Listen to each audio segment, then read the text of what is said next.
Hello, YouTube. I'm going to make a video about having cancer on my thyroid.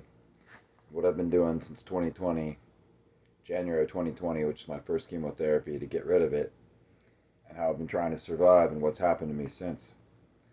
So, it all happened, pretty considerable lump on my neck, about the size of half a golf ball.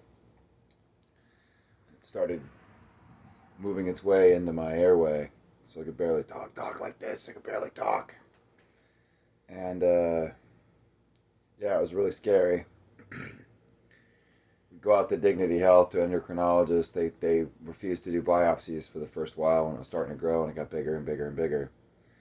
And then finally they're like, oh shit. They did a biopsy and said, sure enough, it's B-cell lymphoma, which I know a couple of people in Davis who have gotten that. So there's something around here, probably the DDT that they sprayed. It's probably like toxic Chernobyl around here, not with radiation, but with toxins that just never go away, fertilizer and all that kind of shit. Anyway, I'm not the only one that I know that's a Gen Xer that has this condition. It's supposed to be extremely rare, but I don't know. We'll probably see a bunch more when the vaccine really hits and all the people start getting the spike proteins in their lymph nodes and they start dying off from lymphoma.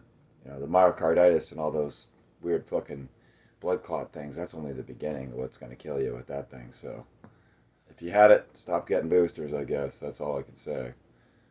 Anyway, so I had 6 chemotherapy sessions, 21 days apart. The first one was January 2nd of 2020, and then 21 days, 21, January 22nd.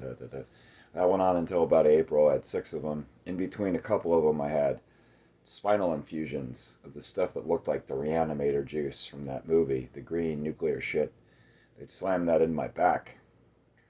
One time, they got some kind of nerve in my back, and I swear to God, I could feel like a pop, like an electric. My eyes saw like an electric spark. I asked the guy, "Did you see that?" Kind of knowing that he didn't. He's like, "What happened?" And I said, "I saw an electric spark." And he's like, "Yeah, you twitched like you got some static or something." Real weird shit. So they hit a nerve cluster or something, and didn't cause any permanent damage or anything, but it was super weird. Anytime they fuck around with your backs, weird shit starts happening. So anyway, then after that, I elected to have radiation, which is probably the stupidest thing I ever did because the tumor went away after the first chemotherapy, but they wanted to keep it away. Let's see if that happens.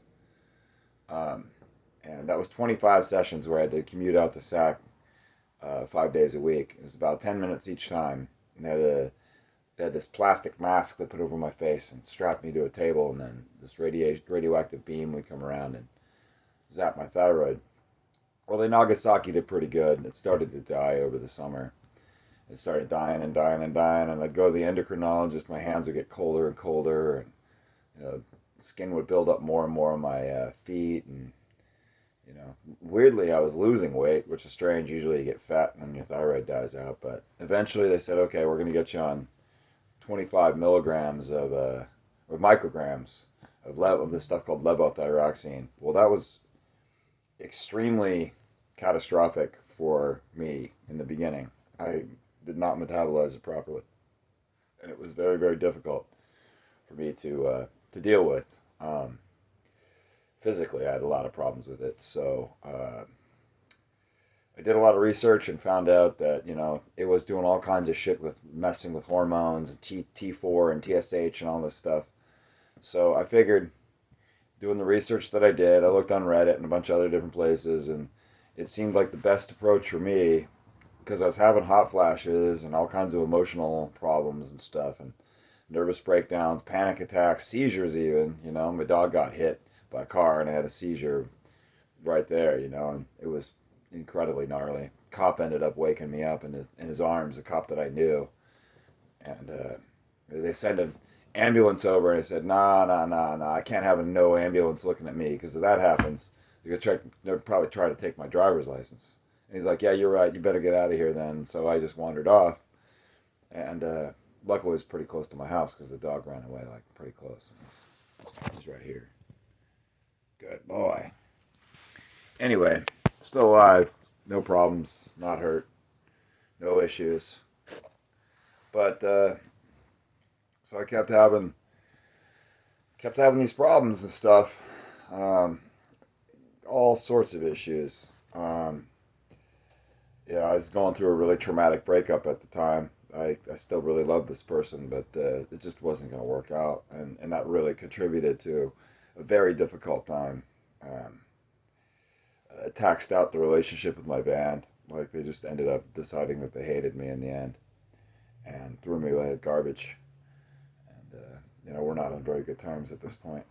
I don't foresee that working out ever again, but I lost a lot of things. I lost a lot of people I cared about in that time period. A lot of people showed me that they really didn't have my back, and that was very painful to deal with. To lose a lot of friends, people I loved. A lot of people turned on me when I became inconvenient, threw me like trash. My work didn't. My work had a couple of intervention meetings with me, like, dude, you're going through a really hard time, and I was just honest with them, and I explained to them. I said, man, I am suffering like unbelievably. I was smoking weed to try and help mitigate it. That seemed to make it worse. Apparently, caffeine really interacts with levothyroxine too, so that was a no-go. I did more and more and more research about how to get stabilized again, how to keep this from happening. Went back to the endocrinologist. I'm like, man, I'm having like all the classic symptoms of like the dose being too low, the 25 micrograms. So they did a blood test, they did all that shit, and they realized, oh wow, you're right. They doubled the dose that day. They doubled the dose. They said, okay, now you got to go back to and get 50 milligrams. And that was a whole nother nightmare too. Levothyroxine, there's something about like it interacting with testosterone or something. It really, really messes with men. Some women seem to take it no problem. They have a bad thyroid. They're cool on it almost always. There's some accounts that I've read in groups and stuff where women have online groups who have problems with it, but typically it's men just losing their mind. So I'm like, if I'm having hot flashes, I'm feeling like shit, I'm fucking losing my mind like some menopausal woman, like, what's going on here, And I just did some research on it, and a lot of guys are having success with a substance called Tonkat Ali and Tribulus terrestis, things that help kind of boost testosterone when it's really, really low, because it basically, having this get Nagasaki, it's almost like getting your balls cut off in a way. Made me all emotional like a woman, like a menopausal woman, which I have a newfound respect for menopausal women. Don't get me wrong. I don't mean to downplay women who are going through a hard time like that, but goddamn, that was rough. So started taking these hormone modulators and stuff like that, and because they're not boosters, they're modulators. What they do is they boost it if you're really low, but somebody who was like 25 would take Tonkat Ali and be like, I don't see any effect. Yeah. Just don't want to go down that road of needing another prescription of like testosterone replacement treatment. I don't want to do TRT. I don't want to do it. And I didn't want to have like severe anxiety attacks either, so I did research on this stuff, and turned out that was pretty much the right course of action. That really helped me get back on track. It made me less angry at work, and it also made me more centered and more, it brought me back, as it were. I had so many problems with the breakup, with having, that's the other thing I forgot to tell you, like, August of 21, I got diagnosed with COVID, and I got diagnosed in February of 22 with COVID again, and I didn't test all the way through, but I pretty much was sick the whole way through, so I had COVID either one long contiguous time or got it and then re-got it and got it again and got it, something like that. I had it a bunch. I had it for a really, really long time. I had long COVID too.